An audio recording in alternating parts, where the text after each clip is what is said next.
حضرت عطا خراسانی رحمۃ اللہ تعالی علیہ آپ ارشاد فرماتے ہیں کہ معتکف کی مثال، معتکف سمجھ رہے ہیں، کل بتایا تھا معتکف اعتکاف بیٹھنے والے کو کہتے ہیں، معتکف کی مثال اس شخص کی سی ہے جو اللہ تعالیٰ کے در پر آ پڑا ہو اور یہ کہہ رہا ہو کہ یا اللہ جب تک تو میری مغفرت نہیں کرے گا میں تیرے در سے ہٹنے والا نہیں ہوں، جب تک تو میری مغفرت نہیں فرما دے گا، جب تک تو مجھے بخش نہیں دے گا، جب تک تو میرے گناہوں کو معاف نہیں کرتا میں تیرے در سے ہٹنے والا نہیں ہوں۔ یہ معتکف کی حالت ہونی چاہیے۔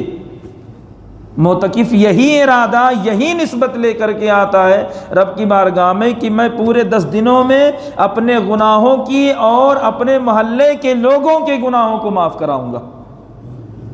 اتنا مطلب جو ہے اس کو گریہ کرنا ہے، اتنا گڑ گڑانا ہے، اتنی عبادت کرنی ہے کہ اللہ رب العزت کو بس منا لینا ہے اس نے، اور منا کر کے پھر اپنے گناہوں کو اس نے معاف کرا لینا، کیونکہ میرا رب بڑا کریم ہے، وہ معاف کر دیتا ہے، رحیم بڑا ہے، اس کی رحمت اس کے غضب سے زیادہ ہے، اس کے غصے سے زیادہ اس کی رحمت ہے، اس کی مہربانی، اس کا کرم ہے، اس کے غضب سے زیادہ ہے۔ ایک شخص تھا بڑا شرابی تھا، پوری زندگی اس نے شراب پی، کبھی مسجد کی طرف جھانک کر کے نہیں دیکھا، کبھی نہیں دیکھا مسجد کی طرف، پوری زندگی گناہ کرتا رہا، شراب نوشی کرتا رہا اور گناہوں میں ملوث ہو کر کے پوری زندگی گزار دی، کبھی اللہ کو یاد نہ کیا اس نے، کبھی نہیں، کبھی اس کا کوئی تعلق نہیں رہا دین سے، اسلام سے، قرآن سے کوئی تعلق نہیں، پورے دن شراب پیتا، شام کو دھت ہو کر کے آ کر کے سو جایا کرتا، پھر صبح ہوتی پھر وہی کام اس نے انجام دینا تھا، وہی کام کرتا، ڈیلی کا یہ معمول تھا، پوری زندگی ایسے گزارنے لگا۔ کہتے ہیں جب زندگی کے ایام ختم ہونے لگے اور اس کو لگا کہ اب میری موت قریب آ گئی ہے، تو ایک دن شراب پی کر کے آیا، اور جب شراب کا نشہ اس کے اوپر سے اترا تو پھر اس نے اپنی ماں کو بلایا۔ گھر میں ایک بوڑھی ماں تھی اور کوئی نہیں تھا، ایک بوڑھی ماں گھر میں اور کوئی نہیں تھا، بلایا اور بلا کر کے ماں کی گود میں اس نے سر رکھا، اور سر رکھ کر کے اس نے کہا امی میں نے پوری زندگی گناہ کی، ہمیشہ شراب پی، ہمیشہ گناہوں میں رہ کر کے گزارا، کبھی کوئی نیک کام نہیں کیا، کبھی کوئی اچھا کام میرے سے نہیں ہوا، کبھی میں نے مسجد کی طرف نہیں دیکھا، میں نے قرآن اٹھا کے نہیں دیکھا، میرا دین اسلام سے کوئی تعلق نہیں رہا، تو ایک کام کر، تیرے پیر و مرشد ہے حضرت حسن بصری رضی اللہ تعالیٰ عنہ، تو ان کے پاس جا اور ان سے یہ کہہ دے کہ میرا بیٹا اپنی آخری گھڑیاں گننا ہے، مرنے والا ہے، اپنے آخری وقت پہ آ پہنچا ہے، تو تو جا کہہ دے ان سے کہ آ کر کے میرا کم سے کم مرنے کے بعد جنازہ پڑھا دیں گے، تو شاید اللہ ان کے جنازہ پڑھانے کی برکت سے مجھے معاف کر دے۔ یہ اس نے خواہش ظاہر کی، کس سے؟ اپنی بوڑھی ماں سے۔ ماں کا مسئلہ کیا تھی؟ ماں ان کی مریدہ تھی حضرت حسن بصری کی، تو ماں نے کہا بیٹا ٹھیک ہے تیری آخری خواہش ہے تو میں ضرور پوری کرنے کی کوشش کروں گی۔ ماں بیٹے کو لٹاتی ہے، لٹا کر کے پھر جو ہے اپنے پیر و مرشد کے پاس جاتی ہے، کہا حضور مسئلہ ایسا ہے کہ میرے بچے نے پوری زندگی گناہ کیے ہیں، میں آپ کی مریدہ ہوں، میں نہیں آتی آپ کو بولنے، لیکن آپ میرے پیر ہیں، آپ کی بارگاہ میں آئی ہوں، میرا بچہ مرنے والا ہے، اپنی آخری گھڑیاں گننا ہے، وہ نہ جانے کب دنیا کو چھوڑ دے، نہ جانے کب اس کی جو ہے روح اس کے جسم سے نکل جائے، پتہ نہیں ہے، آپ اتنا کرم فرما دیں کہ اس نے پوری زندگی گناہ کیے ہیں، آپ چل کر کے اس کا نماز جنازہ پڑھا دیجئے گا تو شاید میرے بچے کو اللہ رب العزت معاف کر دے۔ ماں ہوتی ہے نا، بیٹا کتنا بھی گنہگار ہو، ماں کی نظر میں وہ بہت نیک ہوتا ہے، کیونکہ ماں ہوتی ہے، ماں کی ممتا بڑی عظیم ہے۔ آپ یہ نہیں سمجھیے گا کہ ماں جو ہے وہ بس یوں ہی ماں ہے، نہیں، اللہ نے ماں کو ماں بنایا اس لیے ہے کہ اس کے اندر ممتا سب سے زیادہ ہے، پیار سب سے زیادہ ہوتا ہے، اس کے اندر سب سے زیادہ ہوتا ہے۔ آپ کے جتنے رشتہ دار ہیں، جتنے اعزاء، جتنے اقربا ہیں، سب کو ایک طرف کرو، پوری دنیا ایک طرف ہو جائے اور ہر کوئی یہ نعرہ لگائے کہ تم غلط ہو، لیکن ماں ایک ایسی ذات کا نام ہے جو تمہیں کبھی غلط نہیں کہی، میرا بیٹا صحیح ہے، بھلے تم نے ہزاروں جرم کیے ہو پر ماں کی نظر میں میرا بیٹا صحیح ہے، تم لوگ غلط بول رہے ہو۔ ماں کے زبان سے یہی جملہ نکلتا ہے۔ تو اس نے کہا حضور چل کر کے جنازہ پڑھا دیجیے گا۔ حضرت کو معلوم تھا اس کے بیٹے کے بارے میں، آپ نے انکار فرما دیا، کہا نہ، شرابی کی جنازہ میں نہیں پڑھاؤں گا۔ شریعت کا اصول بھی یہی ہے، شریعت کا رول بھی یہی ہے کہ جو شراب پیتا ہے محلے کے امام کو یہ حق نہیں پہنچتا کہ اس کی جنازہ پڑھائے۔ کیوں؟ وہ اس لیے کہ آنے والے، یعنی اب یہ تو خیر انتقال کر گیا، آنے والی جو نسل ہے وہ دیکھے گی تو اس سے عبرت حاصل کرے گی کہ بھائی وہ شراب پیتا تھا، امام صاحب نے اس کی جنازہ نہیں پڑھائی، لہٰذا ہم بھی شراب نہیں پئیں گے، اگر پئیں گے تو ہم مریں گے تو ہماری بھی جنازہ نہیں پڑھائیں گے، اس لیے شریعت نے منع کر رکھا۔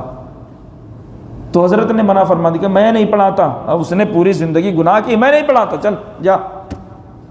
وہ واپس لوٹ آئی، واپس لوٹ کر کے آئی، واپس جب آئی تو بچے نے ماں سے پوچھا اماں کیا ہوا؟ تو وہ کہتی ہے کہ بیٹا انہوں نے تو منع کر دیا، کہا نہیں پڑھاتے، پوری زندگی شراب پی ہے۔ اب وہ رونے لگا۔ بتاؤ، موت سر پہ کھڑی ہے، آدمی رو رہا ہے چلا چلا کر کے، کتنی زبردست کنڈیشن نہیں ہوگی، کیا حالت رہی ہوگی، ماں کا کلیجہ پھٹ رہا ہوگا، میرا بچہ ایک آخری خواہش اپنی آخری وقت میں کر رہا، وہ بھی نہیں پوری کر سکی۔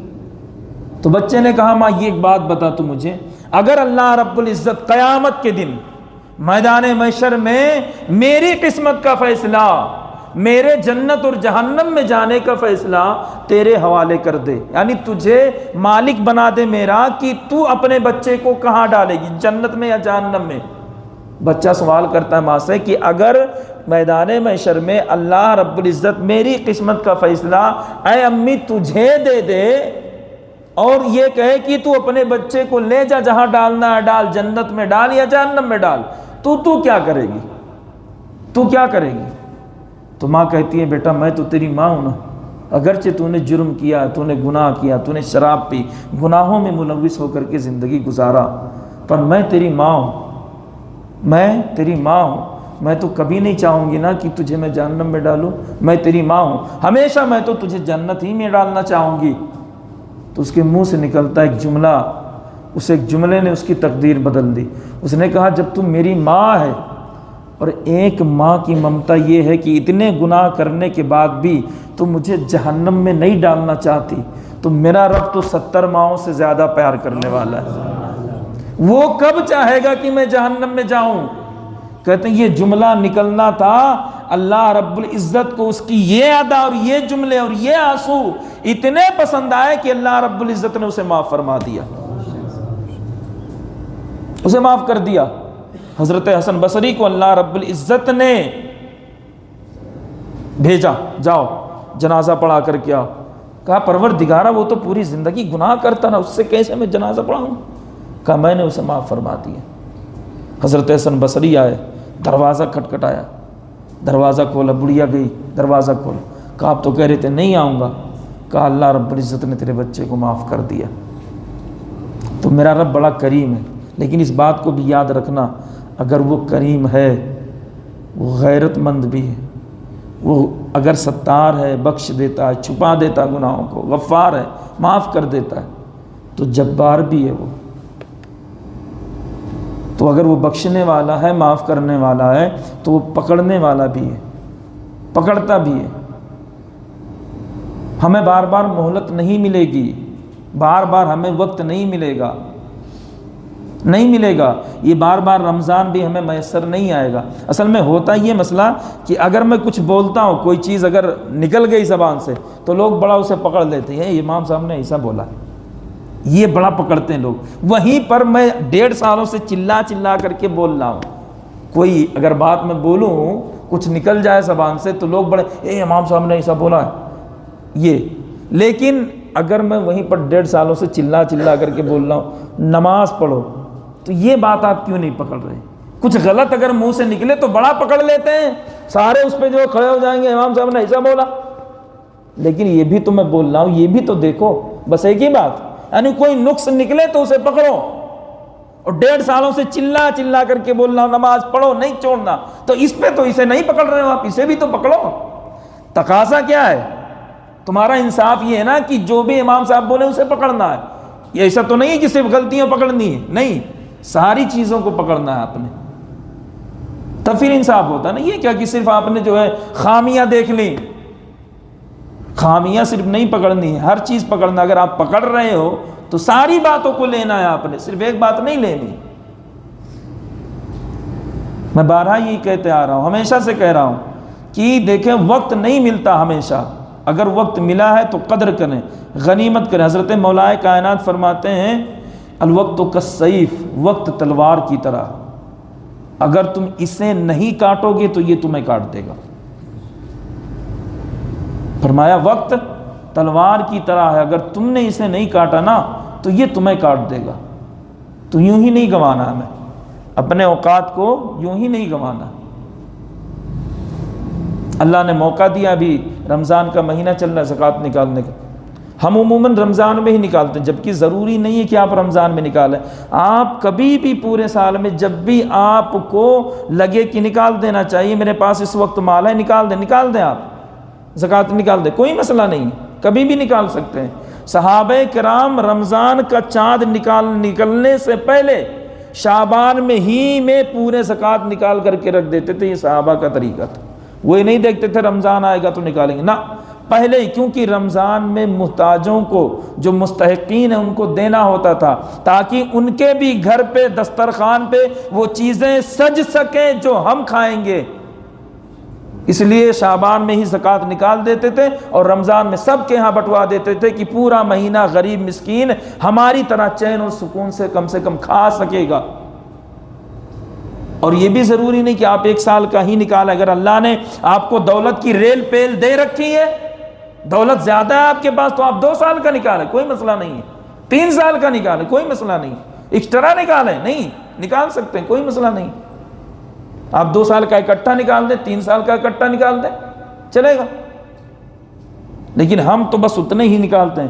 ایک آیت کا ایک مفہوم ہے، اللہ فرماتا ہے کہ وہ جو ہے میری بارگاہ میں عریضہ پیش کرتے ہیں، اللہ تمجھے مال دے، دولت دے اپنے فضل سے، اور جب میں اپنے فضل سے انہیں دولت دے دیتا ہوں تو پھر وہ اس مال میں بخالت کرنا شروع کر دیتے ہیں۔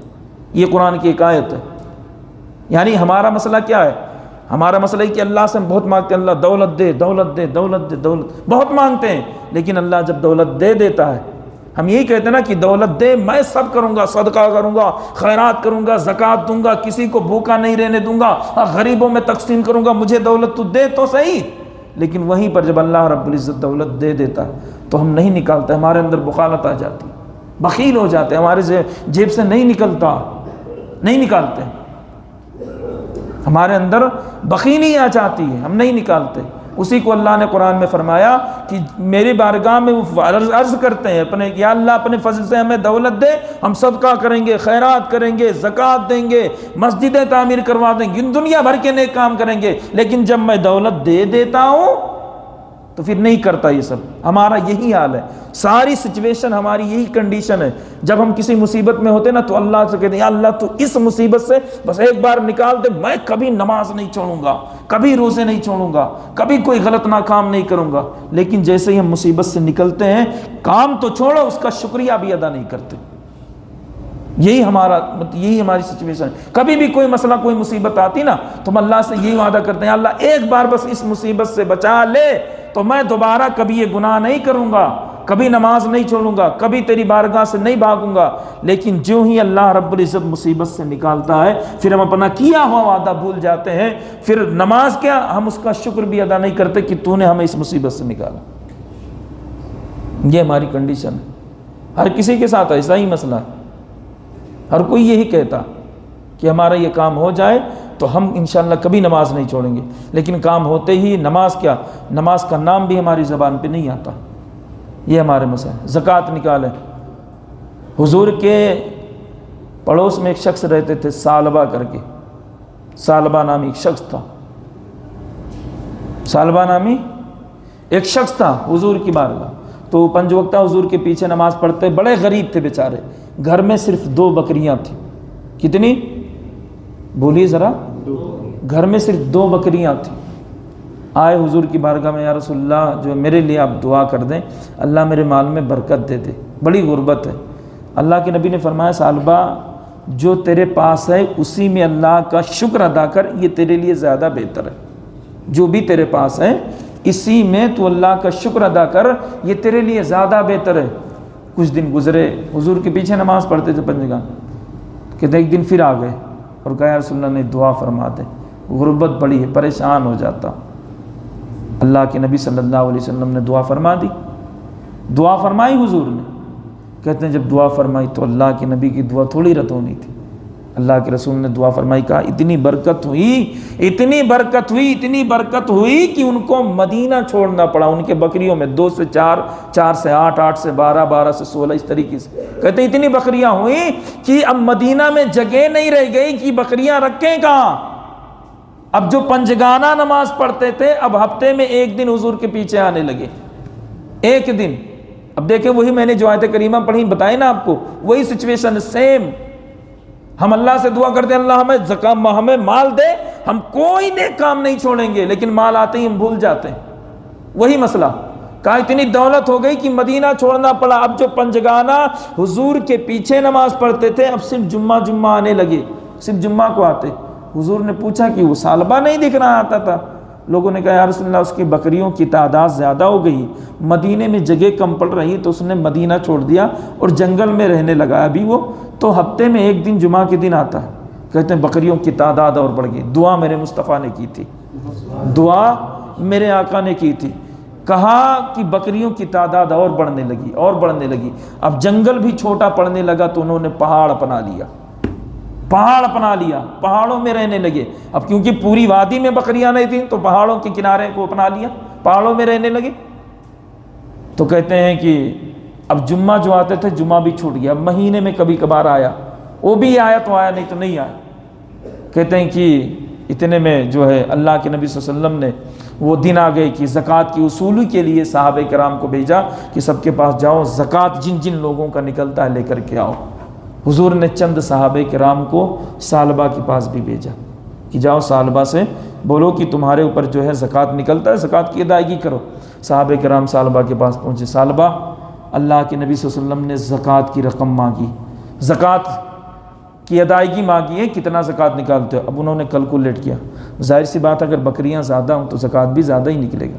انہوں نے کیلکولیٹ کیا تو نہ جانے کتنی بکریاں زکوٰۃ میں نکل رہی تھیں، نہ جانے کتنی بکریاں. اب وہ بندہ جب دیکھ رہا ہے کہ اتنی بکریاں تو پھر اب اس کے ایمان میں کھوٹ پیدا ہو، بخالت آ گئی.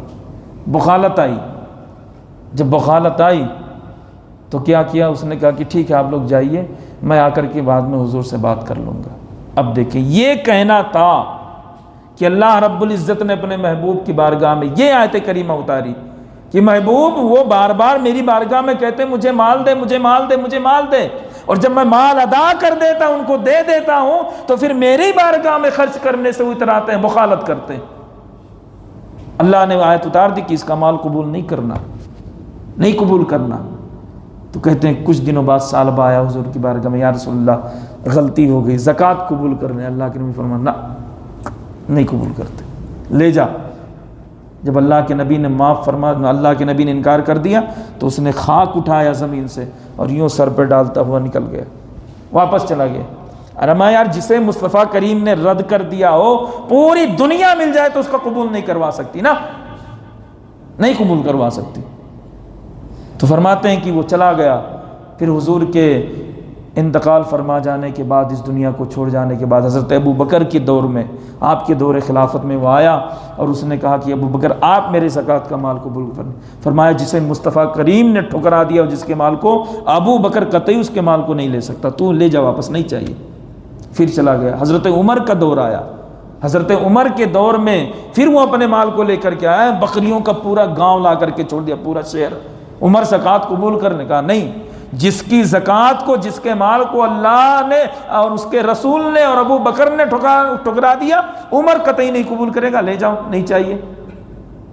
پھر چلا گیا. حضرت عثمان غنی کا دور آیا، اس میں وہ انتقال کر جاتا ہے.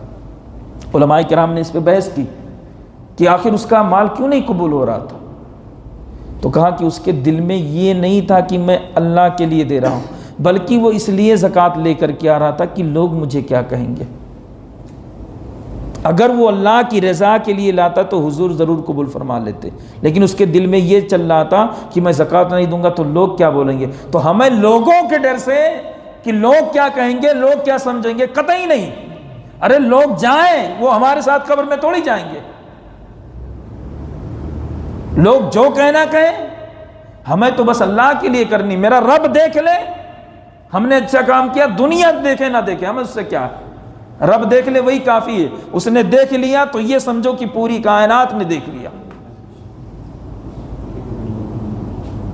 کہتے ہیں اس کا مطلب یہی تھا، جب اس کا مال قبول نہیں ہو رہا تھا تو اس کا مطلب یہی تھا کہ وہ جو ہے صدق دل سے مال نہیں، لوگوں کو دکھانے کے لیے کہ بھائی لوگ مجھے کیا کہیں گے کہ اتنی بکریاں ہونے کے باوجود میں نے زکوٰۃ نہیں دی، تو کہا اس لیے جو ہے اس کے زکوٰۃ کو قبول نہیں کیا جا رہا تھا۔ ہمارا وہی حال ہے، وہی سچویشن ہے ہماری کہ ہم لاکھ دعائیں کرتے ہیں، بہت روتے ہیں اللہ مالدار بنا دے، دولت دے دے ہمیں، لیکن جب دولت آتی ہے تو پھر اسی کی بارگاہ میں ہم خرچ نہیں کرتے، شکریہ بھی ادا نہیں کرتے۔ ایسے ہی جب کسی مصیبت میں رہتے ہیں، کوئی پریشانی آتی تو بہت دعا کرتے ہیں اللہ بس ایک بار اس مصیبت سے نکال دے، پریشانی سے نکال دے، کبھی نماز نہیں چھوڑیں گے، ہمیشہ تو تیرا شکریہ ادا کریں گے، سارے اچھے کام کریں گے، لیکن جیسے ہی مصیبت سے نکلے سب کچھ بھول گئے۔ یہ ہماری سچویشن۔ تو ہمیں ان تمام چیزوں سے باز رہنا ہے۔ اللہ رب العزت کا ہر حال میں شکریہ، اس نے رمضان دیا ہے، ہمیں عزت کے ساتھ، احترام کے ساتھ رمضان المبارک کو گزارنا، کیونکہ بار بار ملتا نہیں، اور ضروری نہیں کہ ہمیں اگلے سال ملے، ہمیں تو اللہ کی رحمت سے مایوس نہیں، الحمدللہ اور ملے گا، اور کئی بار ملے، اللہ کرے رمضان ہمیں ملے، لیکن زندگی کا کیا بھروسہ، کون گارنٹی لے سکتا ہے کہ ملے گا ہی ملے گا۔ تو ملا ہے تو عزت کے ساتھ، احترام کے ساتھ، ادب کرتے ہوئے رمضان المبارک کا رمضان گزارا۔ اب کل کا مسئلہ لے کر کے کہ بھائی لوگ جو ہے پیچھے کھڑے ہوتے ہیں، وہ چھوڑ دیا کرتے ہیں، ارے کم سے کم ادب تو کریں تراویح کا۔ رمضان کا احترام کیا ہے، ادب کیا ہے؟ یہی نا کہ تراویح کو اچھے سے پڑھیں، روزے کو اچھے سے رکھیں، کوئی کمی اس میں نہ پڑھنے دیں، احترام سے گزاریں، یہی تو ادب احترام ہے رمضان کا، اور کیا۔ اب ہمارے یہاں مسئلے بڑے الگ ہیں، ہم کیا کرتے، موبائل لے کر کے بیٹھ جاتے، جیسے ہی قاری صاحب حافظ صاحب جو ہے رکوع میں گئے، اب ظاہر سی بات ہے 5-6 منٹ یہ پڑھتے ہیں، بھائی جب تراویح ہو رہی ہوتی ہے تو مطلب لمبا ہوتا ہے نا، 5-6 منٹ کا ایک وقفہ رہتا، تو فرمایا کہ اس میں بیٹھے رہتے ہیں لوگ موبائل لے کر کے پیچھے، میں نے سنا ہے لوگ بتا رہے تھے، بیٹھے رہتے، جیسے ہی حافظ صاحب رکوع میں گئے فوراً چلا جائے گا رکوع میں پھٹاک سے۔ یہ تراویح نہیں ہے، یہ نماز بھی نہیں مقبول ہوگی، کیونکہ مقصد کیا ہے تراویح میں؟ قرآن سننا۔ تم تو موبائل چلا رہے تھے بیٹھ کر کے، اب حافظ صاحب رکوع میں گئے تو تم صرف رکوع کرنے آئے ہو، سجدہ کرنے آئے ہو، تم نے صرف رکوع اور سجدہ کیا ہے، قرآن سننا تو چھوٹ ہی گیا نا تمہارا۔ یہی کرتے ہیں، پیچھے بیٹھا رہے گا، جیسے حافظ صاحب گئے رکوع میں، اب پھٹاک سے جو ہے اللہ اکبر بول کے سیدھا رکوع میں جائے گا۔ تو تراویح ہوئی کہاں ہوئی تراویح؟ تراویح کا مقصد کیا ہے ہمارا؟ پورا قرآن سننا اور 20 دن جو مطلب 30 دن جو ہے اللہ کے لیے قیام کرنا۔ تو ہم تو قیام کر ہی نہیں، ہم تو بیٹھے ہیں۔ قیام کا مطلب اللہ کی بارگاہ میں کھڑے ہونا، یہ قیام ہوتا ہے، یعنی نوافل پڑھتے رہنا، یہ قیام ہوتا ہے۔ ہم تو بیٹھے رہے، امام صاحب رکوع گئے تو ہم نے رکوع کیا نا۔ ایسے ہی بعض مسائل ایسے ہیں کہ لوگ جو موبائلیں چلاتے رہتے ہیں، یہ حرام ہے، اور اشد حرام ہے کہ قرآن پڑھا جائے اور تم بیٹھ کر کے موبائل چلاؤ۔ بہت گناہ ہے اس پہ، بہت گناہ ہے، بہت زیادہ گناہ ہے، گن ہی نہیں سکتے، اتنا گناہ ہے کہ حافظ صاحب یہاں تراویح میں قرآن پڑھ رہے ہیں اور آپ بیٹھ کر کے یوں موبائل چلا رہے، یہ موبائل چلا رہے، مطلب یہ قرآن کی توہین کرنا ایک طریقے سے۔ قرآن کی عزت کب ہے کہ قرآن پڑھا جائے تو اسے آپ سنیں، یہ قرآن کی عزت کرنا ہے، لیکن آپ موبائل چلا رہے ہو تو اس کی عزت نہیں، یہ تو توہین ہے، پڑھنے دے کیا ہو رہا، یہ مسئلہ ہو جاتا ہے پھر، تو یہ احترام نہیں ہے قرآن کا۔ تو باقاعدگی کے ساتھ جیسے تراویح پڑھنے کا حق ہے آپ اسے پڑھیں، عزت کریں، احترام کریں اور احترام سے رمضان المبارک کو گزاریں۔ اللہ رب العزت کی بارگاہ میں دعا مولا کریم ہم سبوں کو تمام باتوں پہ عمل کرنے کی توفیق عطا فرمائے۔ مولا ہم میں جو بیمار ہیں انہیں شفا عطا فرما، جو پریشان حال ہیں ان کی پریشانیوں کو دور عطا فرما، جملہ امت مسلمہ کی عزت و آبرو کی جان و مال کی حفاظت عطا فرما، قیدیوں کو رہا عطا فرما، قیدیوں کے لیے رہائی کے اسباب مہیا فرما۔